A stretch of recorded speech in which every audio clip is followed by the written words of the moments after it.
먼저 오늘 1강을 시작하기 전에 간단하게 강의 계획안부터 살펴보도록 하겠습니다. 제가 공유 드렸었죠. 먼저 강의 소개를 보시면요. 태초에 인류가 타락하면서 이제 낙원을 잃어버린 이후 아브라함을 부르시기까지 에, 홍수 이전 그리고 직후의 세상을 우리가 성경, 또 고고학, 지리학 등의 다양한 관점에서 사료들을 가지고 살펴보려고 합니다. 이 시대는 이제 소위 세대주의 신학에서는 이 무죄 시대와 양심 시대라고 일컫는 기간인데요. 이 부분에 대한 자료가 성경에 상당히 많이 없죠. 창세기에 있는 일부 구장으로 모든 게 끝나버리는 아주 짧은 구간인데, 그럼에도 불구하고 이와 관련된 많은 역사적인 또 지리학적인 증거가 있습니다. 이런 부분들을 우리가 잘 살펴보면 분명히 아까 제가 기도드릴 때 말씀드린 것처럼 하나님의 생각 그리고 마음을 이해하는데 많은 도움이 될 거예요. 강의 기간은요. 10월 16일 오늘부터 총 20주 해서 내년도 2월 말까지 예정이 되어 있습니다만 강의 일정은 우리 그 전 성경 공부 시리즈와 마찬가지로 이렇게 빠지거나 더해지거나 해서 변동될 수 있다라는 거 인지를 해주시면 되겠고요. 강의 구성을 보시면요. 제1부는 홍수 이전의 세계입니다. 그래서 총 5강, 잃어버린 낙원부터 태고의 문명까지를 살펴볼 거고, 2부는 이제 물로 멸망한 세계, 그러니까 홍수에 관한 내용이겠죠. 그래서 6강, 멸망의 경고부터 9강, 홍수를 둘러싼 논란까지. 그다음 3부를 보시면 홍수의 성경 외적 증거. 그래서 우리가 10강부터 14강까지 홍수와 관련된 전설, 그리고 역사적인 증거, 그리고 지리학적인 증거를 살펴보도록 하겠습니다. 그리고 4부는 홍수 이후의 세계로서 홍수 이후에 15강부터 기후 변화, 각종 지질 변화, 그리고 바벨탑 사건, 바벨탑 이후에 아브라함을 부르시는 새로운 경륜의 시작까지 20강으로 마무리하는 걸로 하겠습니다. 강의 목표 같은 경우에는 여러분들이 이제 창조 이후에 타락한 첫 번째 세계, 홍수의 심판, 그리고 바벨탑 사건까지 전반적인 성경을 이해하시고 과학적인 사료들을 함께 학습하는 것으로 하겠습니다. 강의 자료는 PPT이고요. 제가 영상 다시 보기에 항상 PPT를 공유해 드리니까 필요하신 분들은 인쇄하거나 다운받으셔서 사용하시면 되겠습니다. 자, 오늘 1강 들어가도록 하겠습니다. 제1부 홍수 이전의 세계 첫 번째 시간으로 잃어버린 낙원입니다. 우리가 사라진 세계를 다루는 이번 시리즈에 있어서 가장 먼저 살펴봐야 할 세계는 단연코 태초의 창조 세계예요. 인류는요, 창조 이후에 단 2000년도 지나지 않아서 두 번의 세계를 잃어버렸습니다. 첫 번째가 오늘 우리가 살펴볼 아담과 또 그의 아내인 하와, 이브라고도 하는 이 둘이 살던 낙원이었고, 두 번째는 비교적 태초의 창조 환경을 잘 유지하고 있었던 홍수 이전의 세계입니다. 세대주의 신학에서는 이 두 세계를 각각 무죄시대, 양심시대로 구분을 하는데요. 어, 지금 화면에 보이는 이 그림은 미켈란젤로가 그렸던 아담의 창조라는 그림입니다. 그리고 그 옆에 오른쪽에 보이는 그림은 이제 토마스 콜이라는 미국의 유명한 화가가 그린 홍수 이후에 물이 빠지고 있는 그런 그림의 묘사인데요. 이 두 가지 시대는 성경에서 굉장히 짧게 그려지고 있습니다. 특히 이 영국의 유명한 작가 존 밀턴은요, 이 태초의 타락을 주제로 신라권, 패러다이스 로스트라는 작품을 발표하기도 했습니다. 여러분들이 나중에 이제 찾아보시면 밀턴은 이 영국에서 셰익스피어에 버금가는 아주 위대한 시인이라고 평가를 받는 사람입니다. 그래서 이 제임스 왕이 성경을 번역한 시대에 같이 살았었고, 그때 이제 성경과 관련된 다양한 작품들을 많이 펴냈어요. 우리도 이제 홍수로 사라진 이 두 번째 세계를 본격적으로 살펴보기 전에 사실상 모든 문제의 시작이 되었던 이 잃어버린 낙원, 태초의 낙원에 관해서 먼저 살펴보도록 하겠습니다. 차례를 보시면요. 세계의 창조, 그리고 낙원의 특징, 그리고 우리가 상실한 낙원. 이렇게 세 파트로 나눠서 오늘 강의를 진행하도록 하겠습니다. 자, 첫 번째 세계의 창조, 우리가 처음인가, 창조의 이유를 보도록 하겠습니다. 자, 가번, 우리가 처음인가요? 창세기 1장 1절을 보면요. 태초에 하나님께서 하늘과 땅을 창조하셨다. 이렇게 말합니다. 그렇다면 이런 의문이 들죠. 과연 이 태초란 언제일까? 엄밀히 말해서 우리는 이 태초를 정확히 언제인지 특정하기가 어렵습니다. 아니, 하나님이 하늘과 땅을 만드셨다는데, 그러면 그게 6일의 창조와 크게 다를 바 없지 않느냐라고 물을 수도 있겠죠. 하지만 창세기 1장 1절의 표현은요, 이미 땅과 하늘이 태초의 시점에 있었음을 나타내다가 갑자기 2절에서 이 창조된 땅의 형체가 없다라고 언급하고 있어요. 이 차이만 보더라도 우리가 충분히 이 태초의 창조와 그리고 인간이 사는 세계 창조 사이에 어떤 모종의 사건이 있었음을 추정할 수 있죠. 근데 여러분들이 오해하지 마실 것은 이게 소위 간격 이론이라고 불리는 내용과는 다르다는 겁니다. 이 이론은요, 오랜 지구 창조론, 영어로는 Old Earth Creationism이라고 하는데, 이 오랜 지구 창조론의 일종으로서 하나님께서 하루 24시간 동안 6번에 걸쳐서 창조하신 건 맞는데, 이 6일을 연달아서 하신 게 아니라 하루 만들고 엄청 오래 있다가 그 다음날 만들고 뭐 이런 식으로 창조하셨다라는 이론이에요. 그런데 우리가 앞에서 하나님께서 만든 태초, 그리고 그 뒤에 지금 우리가 사는 세계를 만든 이 6일간의 창조의 어떤 사건의 그 사이에 무언가가 있었다라는 건 이 갭 이론, 이 간격 이론과는 다른 얘기입니다. 이 간격 이론은 결국에는 진화론과 창조론을 융합하려는 시도에 불과해요. 과학적인 거나 성경적인 뒷받침할 만한 증거도 뚜렷하지 않고요. 성경은 특히 6일에 걸쳐서 하나님께서 세상을 창조하셨고 마지막 7일째 쉬셨다는 점을 분명히 밝히고 있습니다. 우리가 다시 주제로 돌아와서 창세기 1장 1절의 태초의 세계와 그리고 2절 갑자기 땅의 형체가 없어져 있고 공허한 상태에서 창조된 지금 세계가 다르다면 하나님의 역사는 우리가 처음이 아닙니다. 이를 뒷받침하는 또 다른 이야기가 성경에 나오는데 바로 이 세상의 통치자인 사탄의 이야기예요. 성경은 기본적으로 하나님과 사람을 다루고 있기 때문에 사탄과 또 그를 따르는 천사들, 소위 이 악한 영에 대해서는 성경에 많은 소스가 나와 있지 않습니다. 그러나 사탄의 배경 같은 경우에는 이미 성경에 드러나 있고 우리가 그것만 보더라도 지금 우리가 사는 이 인간 세상 이전에 알 수 없는, 우리가 알지 못하는 다른 역사가 있었다는 걸 충분히 추측할 수 있죠. 땅이 물에 잠겨서 그 모습을 잃은 상태를 보면요. 우리 세계 이전의 세계도 역시 물로 심판을 받았던 것 같아요. 특히 단순히 땅만 형체 없이 텅 빈 게 아니라 빛이 전혀 없는 어둠이 깊음의 표면에 있었다라는 건데요. 이 깊음이란 성경에서 여러 차례 등장하는 표현으로 일반적으로 말하는 수원, 그러니까 물이 저장돼 있는 땅에 저장돼 있는 그런 것을 얘기하는 게 아니라 요한계시록에서 말하는 유리바다라고 할 수 있습니다. 이 깊음은 우리 세계를 창조할 때 새로 만드신 게 아니고 그 전부터 있었던 거예요. 또 지금 세계를 창조하신 이후에도 뭐 노아의 홍수나 시편 등 여러 구절에 이 깊음이라는 게 언급되는 걸 보면 창조 이후에도 여전히 깊음은 남아있다. 우리가 이렇게 볼 수 있겠죠.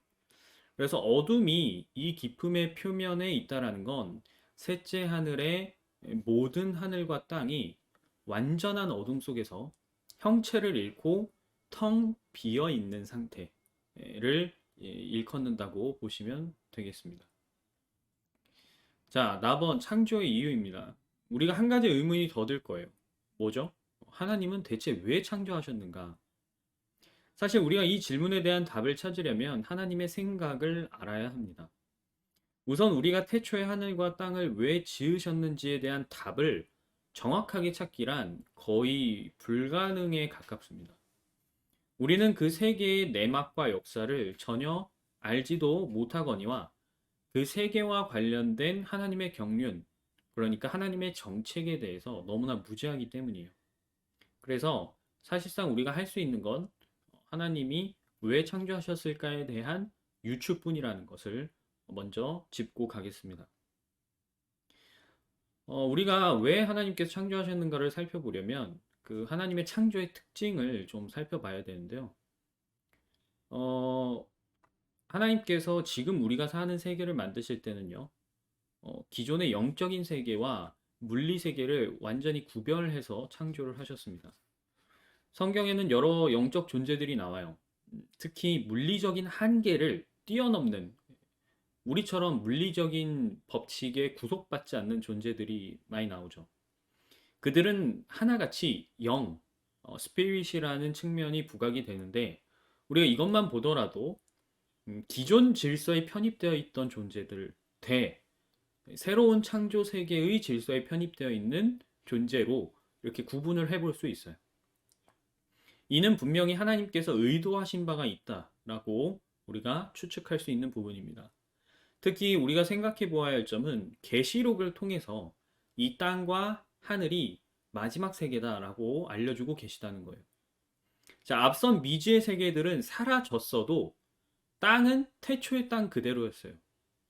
하늘, 그 영역 자체도 변하지는 않았습니다.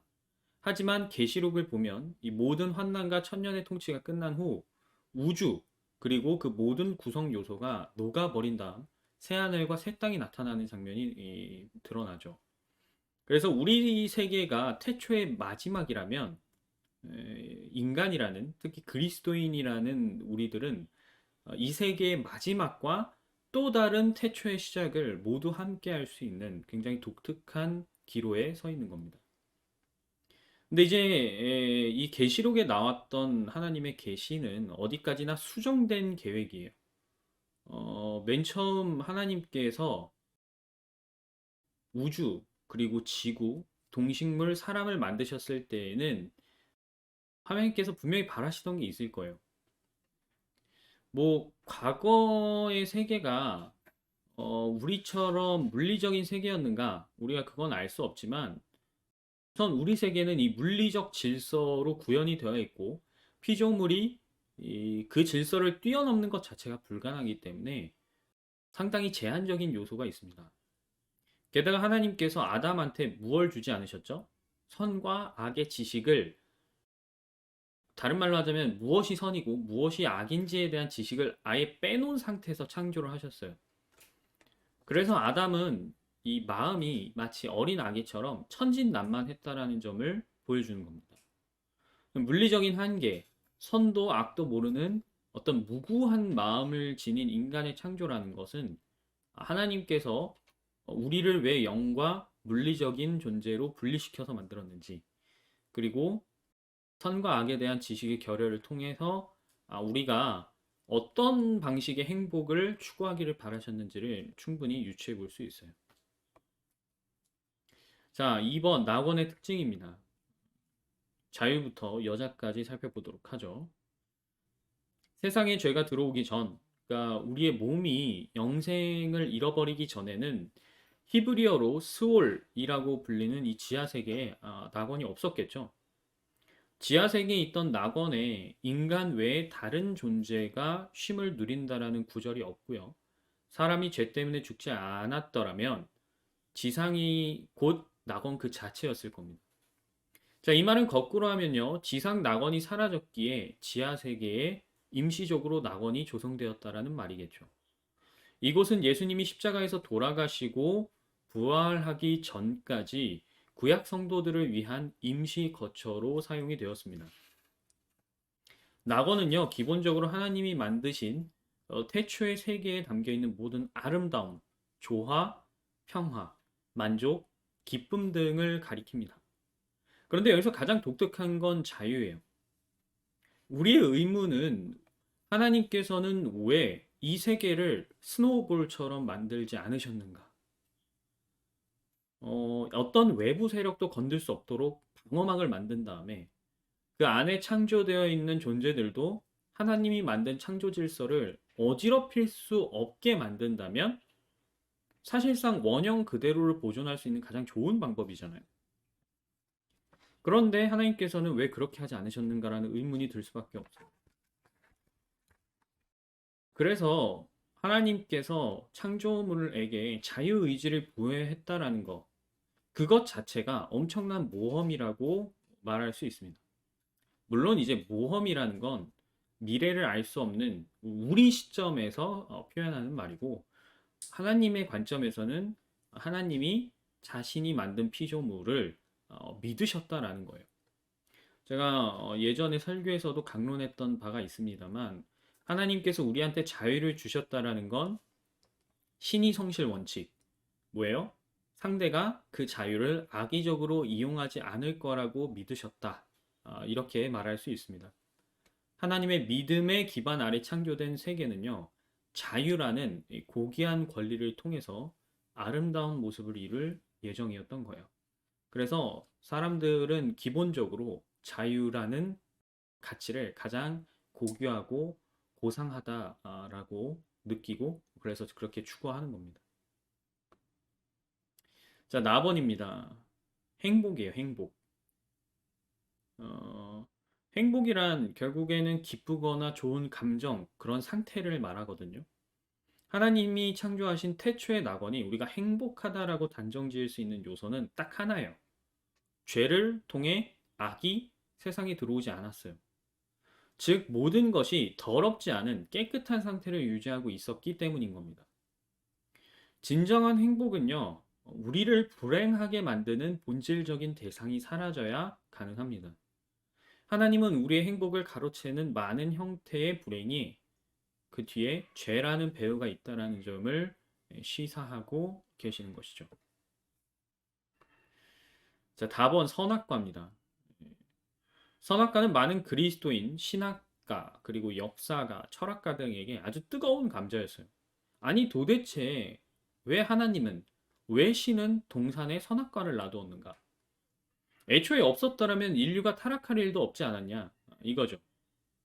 선악과를 두신 이유에 대해 우리가 여러 가지 논리를 필 수 있습니다. 그런데 하나님의 신성 중에 공정하고 의로운 속성에 빗대어 보면 그 명확한 저희를 알 수 있어요. 앞서 하나님께서 우리한테 자유를 주셨다고 했잖아요. 자유는 선택할 권리를 포함합니다. 동시에 선택에 따른 책임도 부여해요. 자유가 하나님의 의로운 뜻이라면 동시에 그 자유에 내포되어 있는 선택과 책임이라는 소재는 하나님의 공정, 정의에 부합하는 뜻입니다. 특히나 태초의 사람을 보세요. 선과 악에 대한 지식이 없는 채로 태어났어요. 이들의 능력이나 신체의 성숙도와는 별개로 선과 악에 대한 지식의 측면에서는 어린 아기와 다를 바가 없었던 겁니다. 벌거벗어도 부끄러움을 느끼지 못했다라는 모습이 그 증거예요. 벗은 상태가 부끄럽다라고 느끼는 것 자체가 수치를 안다라는 거죠. 수치. 수치라는 건 악이 선 앞에 섰을 때 마주하게 되는 느낌입니다. 하나님은 선과 악에 대한 지식을 제거한 상태로 사람을 만드셨지만 자신의 선을 일방적으로 강요해서 혹은 통제해서 온전하게 만드시지 않고 자유의지로 마음과 혼과 영과 몸을 다해서 하나님을 따르도록 이끌려고 하셨던 거죠. 그래서 사람들은 나이가 먹을수록 자기보다 어린 사람을 보면 이제 그때가 좋다고 말합니다. 노인은 중년에게, 중년은 청년에게, 청년은 청소년에게, 청소년 아이에게 그렇게 말하죠. 왜 그럴까요? 사람이 나이가 들고 이 악한 세상에서 여러 풍파에 시달리다 보면 세상의 이치에 대한 많은 깨달음을 얻게 돼요. 그리고 그 지식이라는 것이 결국은 우리를 불행하고 우울하게 만드는 겁니다. 그래서 알면 알수록 사람은 슬픔에 더 많이 잠식돼요. 반대로 모르면 모를수록 더 천진난만한 거죠. 하나님도 다른 천사도 사실상 선과 악에 대해서 알고 있었어요. 그렇다면 우리는 이렇게 말할 수 있습니다. 선과 악을 아는 지식 자체가 문제라기보다는 하나님의 뜻이 그게 아니었던 거예요. 선과 악을 아는 지식을 감당할 수 있는 것이 행복만 가져오진 않잖아요. 여러분들도 삶을 살면서 여러 가지 경험을 통해서 알고 계실 겁니다. 안다라는 건 결국에는 많은 슬픔, 고통도 감내해야 하는 것이기 때문에 하나님께서는 사람에게 창조하실 때 그걸 바라지 않으셨어요.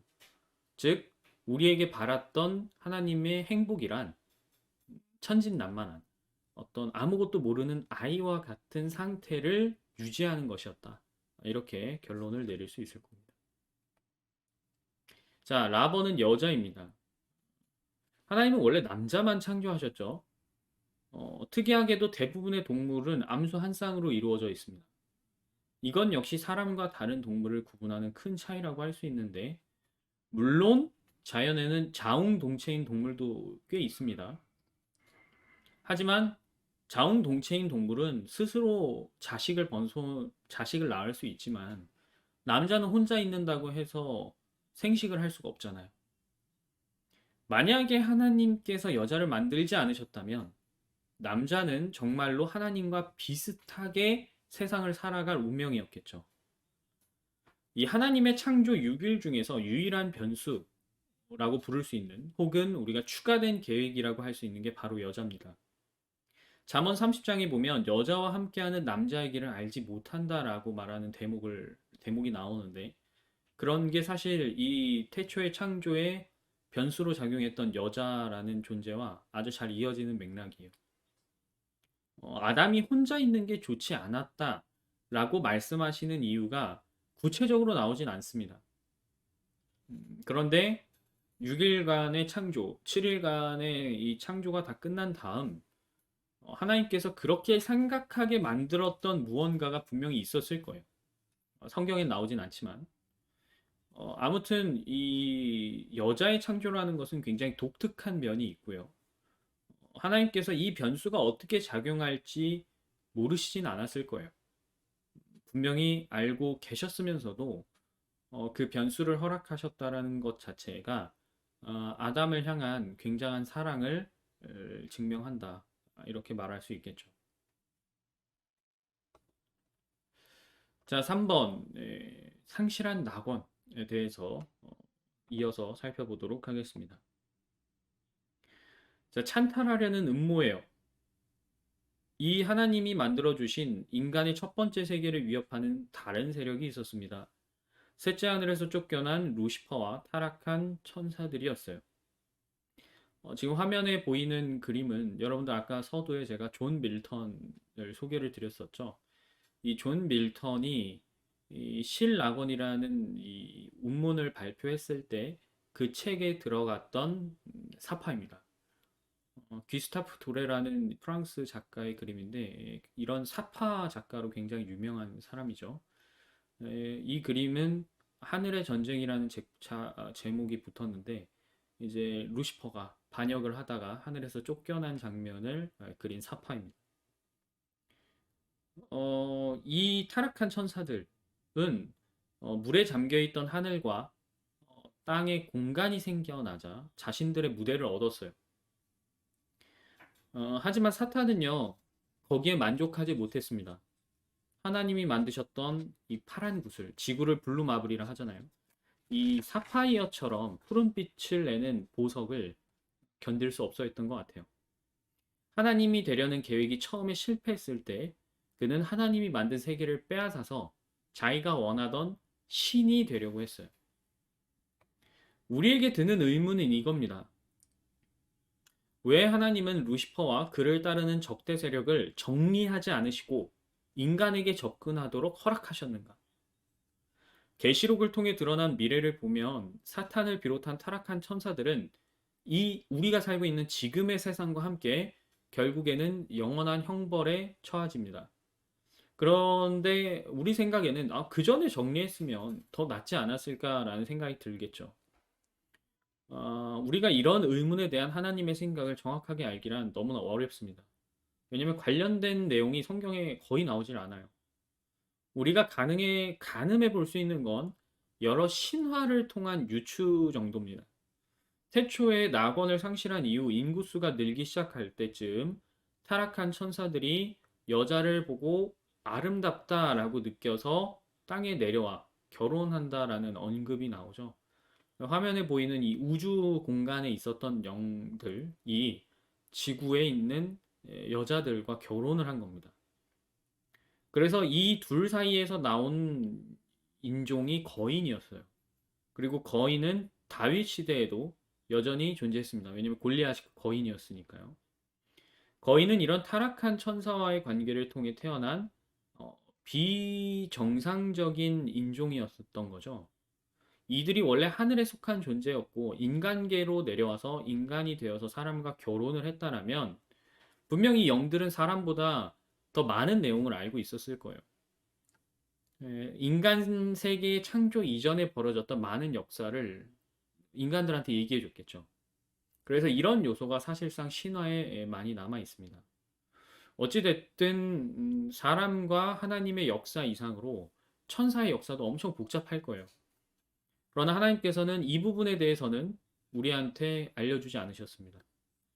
우리가 왜 사탄을 정리하지 않은 상태에서 세상을 만드셨는지 당연히 모를 수밖에 없어요. 그런데 이제 우리가 확실히 말할 수 있는 부분은 이미 첫 번째 세계와 함께 다른 영적인 존재들이 있었다라는 거죠.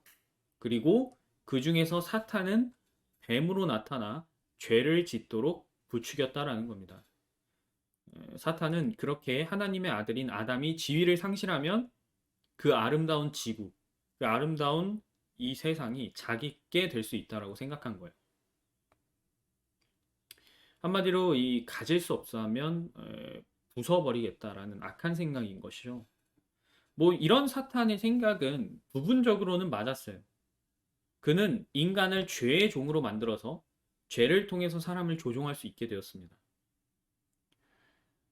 창조 질서를 어지럽히겠다라는 목적이었는데 실제로 하나님께서도요. 사탄이 가지고 있는 힘 그리고 지위를 인정하고 계시고 타락한 이후의 세상에 대한 지배권도 인정하셨습니다. 그가 찬탈한 것에 대한 인정이죠. 자, 첫 번째 세계는요. 에덴에 펼쳐진 이 낙원이라는 건 결국은 죄로 인해서 저주를 받게 됩니다. 사람은 물론이고 땅과 동물들도 이제 저주를 받는데 당시에 보면요. 낙원에는 비가 내리지 않았습니다. 땅에서 채소나 초목이 무성히 자라지 않은 상태였어요. 그러니까 우리가 생각하는 것처럼 뭔가 무성한 숲 이런 게 아직 없었을 때라고 보시면 됩니다. 특히 창세기 2장에 보면 하나님께서 비를 내리지 않은 이유를 땅을 경작할 사람이 없어서 내리지 않았다라고 하세요. 그러면 우리가 유추해 볼 수 있는 건 태고의 기후는 지금과 아주 많이 달랐을 거라는 겁니다. 간단히 말하자면요. 아담이 맨 처음 창조가 돼서 하와와 이브와 살고 있었던 그 낙원은 전체적으로 아마 정원의 느낌에 가까웠을 겁니다. 여러분들 정원을 방문하면 잔디가 쫙 깔려 있고 키 작은 나무들이나 이풀 혹은 꽃들이 이제 이쁘게 피어 있잖아요. 아마 그런 느낌이었을 거예요. 무엇보다 이제 비가 내리지 않았고 안개가 피었다는 점 때문에 우리가 다양한 기후를 추론해 볼 수 있는데 이 부분은 3강인 태고의 물질 세계에서 좀 더 깊이 다루도록 하겠습니다. 자, 어쨌든 낙원에 내려진 저주는요, 가장 큰 건 죽음이었죠. 영생을 잃어버린 겁니다. 몸은 노화를 할 수밖에 없는 그런 상황에 빠져든 거예요. 그 다음 두 번째는 노동입니다. 그전에는 노동을 하지 않아도 식량을 얻을 수 있었어요. 그런데 이제는 노동을 해야만 먹고 살 수 있게 된 겁니다. 한마디로 태초의 노동이란 결국에는 저주의 일환이었던 거죠. 그 다음 땅은 가시와 엉겅퀴를 내면서 돌보지 않게 되면 잡초가 무성하게 자라게 됩니다. 이걸 거꾸로 얘기하면 뭘까요? 저주받기 전에 땅은 돌보지 않아도 잡초가 무성하게 자란다거나 가시와 엉겅퀴를 내지 않았다라는 의미가 되겠죠. 동물은 생존을 위해서 이제 서로 잡아먹고 먹히기 시작하는 그런 양상을 보입니다. 무엇보다도 아담 부부 때문에 양이 처음으로 피를 흘려서 희생이 되었죠. 그래서 낙원에 내려진 마지막 저주는 희생입니다. 희생. 희생은 당연히 고통을 동반할 수밖에 없고요. 즉, 이 땅에는 죄로 인해서 끝없는 희생이 생겨날 수밖에 없다라는 점을 하나님께서 보여주고 계시는 것이죠.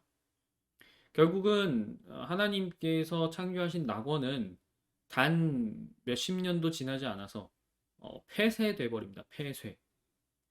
이 동산 동쪽에는 그룹이라는 존재들이 경비를 섰고요. 생명나무로 가는 길에는 이렇게 빙빙 불타는 칼을 두셨다라고 되어 있어요. 동산이 지상에서 완전히 사라진 게 아니고 어, 폐쇄된 상태인 건데, 만약에 노아의 홍수 때 낙원이 사라진 거라면 거의 1600년 동안 태초의 동산이 존재는 했었다라는 말이 될 겁니다. 근데 이제 우리가 뭐 정확히 알 수는 없죠. 단순히 일단 사람의 접근을 막는 걸 넘어서서 그룹이 그 자리를 지키고 있었다라는 건 우주에 있는 다른 존재들도 접근하지 못하게 하려는 목적이었다라고 볼 수 있습니다. 뭐 뒤에 보면 영들이 천사들이 내려와서 인간과 결혼을 하잖아요. 그리고 그들은 인간보다는 월등한 능력이 있었죠. 그들이 이 에덴에 있는 생명나무에 접근할 수 있는 힘이 충분히 인간보단 뛰어났을 거기 때문에 그런 걸 막기 위해서 하나님께서 그릇과 불타는 칼을 두셨다라고도 충분히 유추해 볼 수 있겠습니다. 그래서 오늘 강의를 간단히 정리하자면요. 첫 번째는 우리 이전에 다른 세계가 있었을 가능성이 농후하다라는 거. 그리고 두 번째로는 우리의 물리적인 한계, 그리고 선과 악의 지식을 결여한 상태에서 창조됐다라는 거. 이 두 가지만 보더라도 하나님이 아담한테 바라셨던 뜻을 알 수 있다는 거. 세 번째는 낙원의 특징은 가장 큰 게 악이 없는 환경에서 자유로운 선택이라는 거고요. 마지막은 상실한 낙원에 내려진 저주가 좀 제한적이었다라는 겁니다. 이 태초의 저주가 갑자기 한순간에 지구를 막 다 오염시키고 멸망시키고 이런 게 아니에요. 굉장히 서서히 저주가 진행이 되었다라는 점에서 제한적이었다라고 제가 표현을 한 겁니다. 그래서 다음 시간에는요, 두 번째 세계, 잃어버린 낙원 이후의 세계에서 인류의 문화, 기술, 그리고 사회, 정치, 예술 등을 처음으로 시작한 사람들에 대해서 살펴보도록 하겠습니다.